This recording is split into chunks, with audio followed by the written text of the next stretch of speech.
السلام علیکم۔ پیر اجمل رضا قادری کی بہت ہی خوبصورت باتیں۔ نہ اس وحی میں یہ حکم ہوتا ہے، وہ ساری باتیں بھی ہیں اپنے وقت پر آئیں گی، لیکن جو پہلی وحی غار حرا میں آتی ہے وہ آتے ہی کہتی ہے اقرا، پڑھو پڑھو پڑھو۔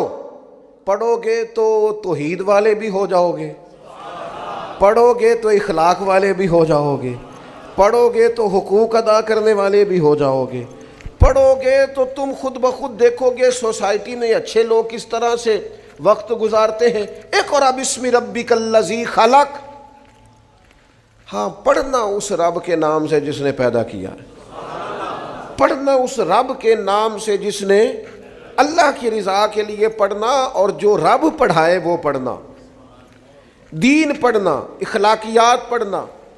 اور اس سے نتیجہ کیا نکلے گا؟ اس سے نتیجہ یہ نکلے گا کہ سارا معاشرہ سنور جائے گا۔